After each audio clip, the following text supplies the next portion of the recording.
Hey, I'm DaniSurname, and we all have bodies, and sometimes they suck, and I'm gonna talk about that today. Nailed it! Swoosh, swoosh, ding!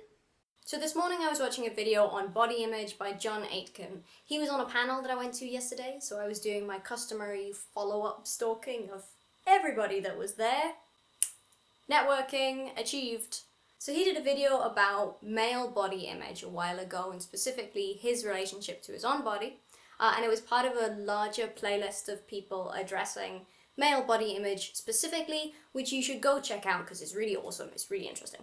So I kind of wanted to make a video response to that because some of the things that John said really resonated with me, because my body image is also massively determined by the fact that I'm also incredibly skinny.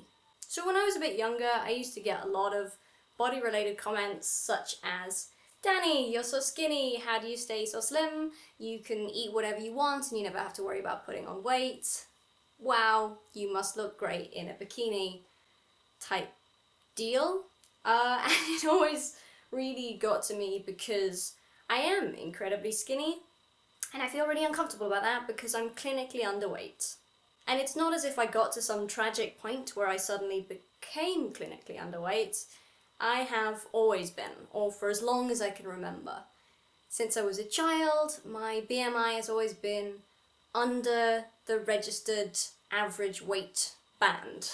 As I grew up, I made peace with the fact that I'm underweight and with the fact that I may always be under the BMI band of average weight. It still has defined my relationship with my body. I have spent a lot of time hating the way that my collarbones look, or my hip bones because they protrude too much, or the fact that my ankles stick out like this, or that I have this weird knobbly bit at the end of my elbow. When I was a young teenager and I started coming into puberty, I really hated my boobs and I thought that they were way too small and I would never be attractive to anybody because my chest was small. And I definitely made peace with that. I think I have a fine size, particularly for the fact that I am small framed. Now my biggest thing that I dislike about my body is the size of my arms. They're very small. They've always been like this. There was no significant change, and I have tried to make them bigger. When I first came out, I did a lot of press-ups to try and make my biceps bigger because I thought that would make me attractive to women, and because it was what I liked about guys when they had big arms.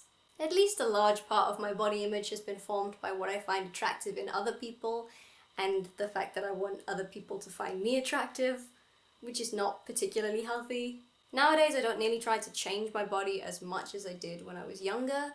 I've accepted that it's a tiny, scrawny body and I would rather have it be the healthiest version that it could be than it be the most attractive version that it could be. My goal weight is the legal weight you have to be in order to give blood in the UK, and it has been for at least 2 years, and so maybe I'll never achieve it, but I feel like that as a goal is healthy for me because it's outside of my body and it's not about the attractiveness or sex appeal of my body. It's more about the potential of my body and wanting it to reach a potential that could give something to somebody else.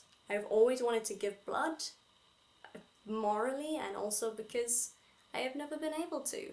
So that for me is a healthy, hopefully, at some point in my life, achievable goal. I realized the other day when I was reading Cosmo, I didn't buy it, it was given to me free as I was going into the park. I never buy Cosmo, it's Cosmo. So I realized that when I'd been shopping for holiday clothes, I had made decisions based on the shape of my body in order to hide the bits I didn't like about it and to make more obvious the bits that I do like about it, but not in an entirely unhealthy way that maybe that sentence made it seem like. There's a really negative discourse around the idea of dressing for your body because it was such a big part of society a couple of years ago. It's become such sort of a rejected thing, particularly in online body image discourse.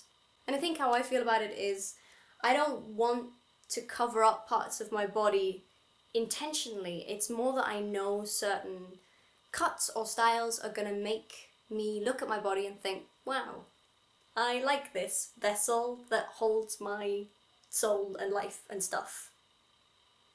Do you see what I mean? It's not about wearing something that I know is going to be like, society likes that, cha-ching, woot woot.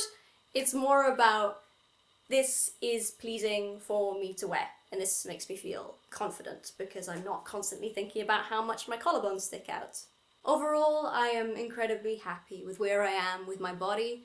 I love it to bits. I see it as a very important thing that gets me from A to B. I feel very lucky for the body that I have, and I am able to exercise and go running and do yoga and feel good about myself. And yes, maybe I'm not as healthy as I could be, but at least I'm as happy as I could be.